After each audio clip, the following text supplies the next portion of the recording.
kita baginya ya. Absen dulu. Ada yang hadir semua? Ada yang sakit? Enggak, Bu.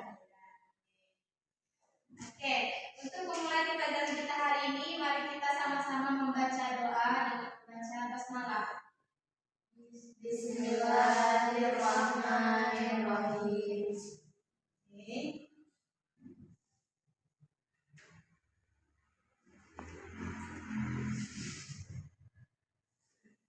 Sebelumnya, tolong diperhatikan sekitar alat tulisnya apakah sudah siap? Sudah, Bu. Sudah. Dan siap menerima materi hari ini? Sudah. Oke. Karena kalau kita nggak siap dalam menerima materi, nanti kita tuh duduknya apa? Keberadaan kita di dalam kelas itu sia-sia. Kan? Niatkan ikhlas karena Allah, belajarnya dan caranya pun harus benar agar kita sama-sama mendapat ridhonya Allah. Oke. Tanya dulu lah kabarnya ya untuk menggoncangkan semangat. Oke, kalau ibu tanya kabarnya, bagaimana kabarnya Anda semua? Jawabnya alhamdulillah, luar biasa, cerdas bertakwa, Allahu Akbar. Setuju? Lagi Bu. Ya. Bagaimana kabarnya Anda semua? Alhamdulillah, luar biasa, cerdas bertakwa, Allahu Akbar. Setuju? Setuju. Nah, oke, tanya ya. Bagaimana kabarnya Anda semua? Alhamdulillah, luar biasa, cerdas bertakwa, Allahu Akbar. Masya Allah, semangat ya. Semoga semangatnya bisa dijaga dari awal sampai akhir. Amin. Oke, ada yang tahu materi apa kita hari ini? Tentang zina. Nah, pada pertemuan sebelumnya kita membahas materi tentang mencuri ya. Sekarang kita membahas tentang zina. Nah, anak-anak itu ada yang tahu nggak? Perbuatan apa? Perbuatan persetubuhan antara laki-laki dan perempuan tanpa ikatan surat nikah. Luar biasa. Teman-teman, tentang tujuan Anda kita. Nah, kemudian ya benar sekali. Zina adalah perbuatan persetubuhan antara laki-laki dengan perempuan yang tidak ada ikatan atau hubungan nikah dia. Berarti perbuatan terlarang, tercela. Nah, betul.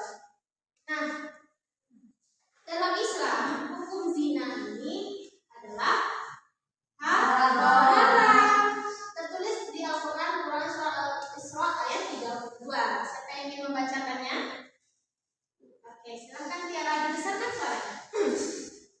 أعوذ بالله من الشيطان الرجيم بسم الله الرحمن الرحيم ولا تقربوا الزنا إنه كان فاحشة وساء سبيلا. Masya Allah, luar biasa, tepuk tangan dulu. Ya, yang membaca artinya? Tiara? Nggak jelas, saya membacakan ya. Dan janganlah kamu mendekati zina. Apa tadi zina? Persetubuhan antara laki-laki dan perempuan tanpa adanya kata nikah. Nah, zina itu sesungguhnya suatu perbuatan yang keji dan suatu jalan yang buruk. Ada yang tahu nggak maksud dari perbuatan yang keji dan jalan yang buruk? Kok keji sih? Kenapa keji? Karena Allah tidak meridhoi, Allah tidak suka terhadap perbuatan zina itu. Kenapa Allah tidak suka? Pasti ada mudarat di dalamnya yang bertentangan dengan syariatnya Allah, gitu kan? Jalan yang buruk. Berarti karena dia keji dan betul-betul tidak disukai Allah, maka jalan yang orang yang berzina menghantarkan dia jalan menuju api neraka. Oke, sekarang kita masuk ke dasar penetapan hukum zina. Jadi kan kita tahu nih bahwasanya hukum zina itu ini haram kata surah Quran surah Al-Isra ayat 32.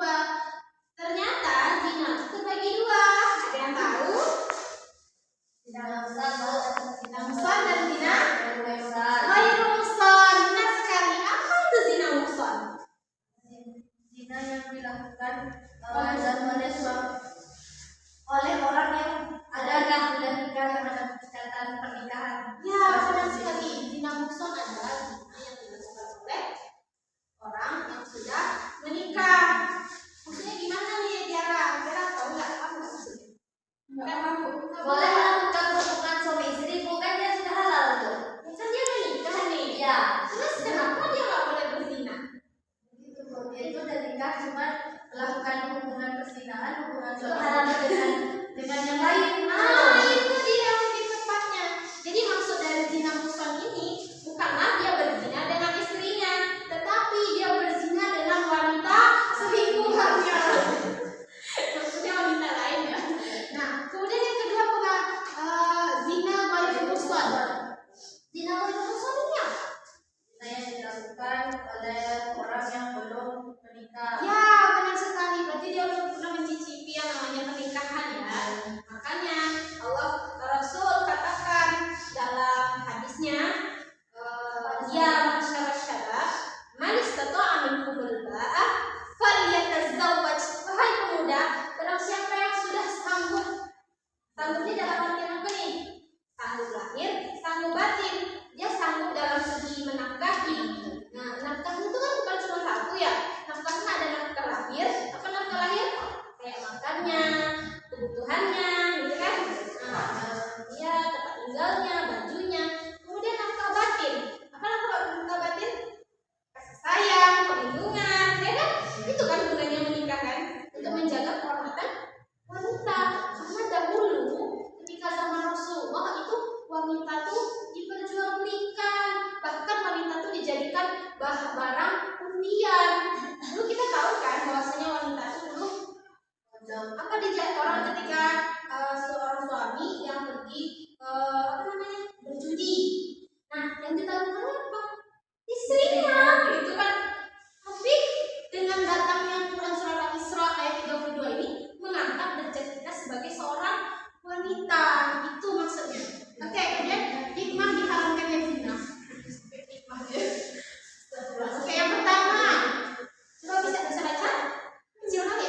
Oke, hikmah diharamkannya zina yang pertama menjaga dan memelihara keturunan dengan baik. Ada yang bisa menjelaskan maksud dari menjaga keturunan dengan baik? Ada yang tahu ya? Oke, dijelasin ya. Maksud dari menjaga keturunan, memelihara keturunan ini yaitu melalui nasabnya. Maksudnya gimana nih Bu? Begini, kalau anak yang keluar dari hasil zina, itu kan anak zina tuh, anak haram kalau kata kita ya kan. Kalau bahasa kita anak haram. Itu tuh kalau ketika orang tuanya meninggal, dia tuh nggak dapat harta warisan karena dia anak hasil zina. Siapa saja yang tidak dapat harta warisan? Yang pertama, salah satunya anak hasil zina. Kemudian yang kedua, apabila dia sebagai pelaku pembunuhan si pemilik harta waris. Jadi maksud dari perzinahan ini, maksud dari menjaga memelihara keturunan ini agar namanya tuh safe gitu kan dalam dalam waris, dalam ahli waris gitu. Kemudian Kalau misalnya tentang kalau nikah bukan anaknya hasil zinanya cewek, nah boleh nggak bapaknya yang nikah itu kan dia dalam hasil zina. Kalau dalam syariat Islam dia tidak mendapatkan hak itu gitu. Itu berarti yang nikah itu KUA, wali. Iya itu makanya itulah apanya kan bahayanya dari zina itu kan. Karena dia tidak punya wali, walinya dalam Islam telah tersurat. Terus yang nikah siapa tuh? Wali. Ya Itu lah KUA Bu. ya bisa diganti baru kan ya kan. Kan jadi nggak set dia kan. Padahal yang salah tuh siapa? Baju bapak. Yang itu sekali. Yang kedua menjaga harga diri dan kehormatan manusia. Nah, siapa di sini salah satunya pasti yang paling dekat adalah kita, seorang wanita kan. Kalau bukan karena menikah, kita jadi barang hadiah, jadi barang apa tadi? Pokoknya lahir aja dulu di zaman Rasulullah, sebelum Rasulullah menjadi Rasul, sebelum Nabi Muhammad menjadi Rasul, itu wanita ketika melahirkan, itu anaknya perempuan, ini aib nih kata bapaknya, langsung dikuburkan ya kan? Ya kan? Tapi karena di Islam menaikkan harkat dan menjaga harga diri wanita. Kalau laki-laki ya tidak tercemar nama baiknya kan, kemudian dia juga tidak tercemar juga di pandangan Allah. Kemudian yang ketiga, menjaga keterlibatan dan keteraturan rumah tangga. Ini seperti yang dijelaskan bahwasanya dengan berzina, dengan melakukan pernikahan nikah dari zina, maka fitnah-fitnah dalam rumah tangga itu akan terjaga atau akan tidak ada, insya Allah ya. Karena kan namanya manusia pastilah ada salah dan hilafnya. Tapi dengan kita tuh menghindar dari perbuatan zina ini, maka keluarga kita akan safe insya Allah. Kemudian memunculkan kasih sayang terhadap anak yang melahirkan pernikahan sah. Maksudnya apa Zara? Memunculkan kasih sayang terhadap anak yang dilahirkan dari pernikahan sah.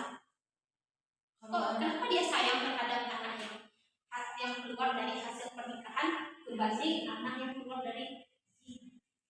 Karena anak yang zina itu kan dia Iya benar, karena hasil zina itu dianggap hina, dianggap aib gitu. Padahal yang aib itu bukan anaknya kan keluar tuh ya.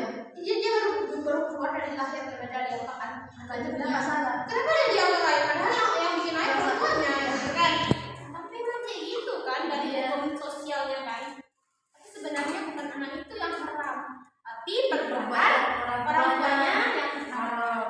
Mungkin sekian dulu lah ya materi kita hari ini.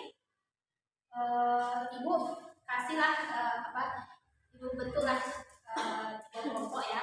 Kelompok pertama, kelompok kedua, kelompok ketiga. Kita bikin proyek ya, proyek di sini.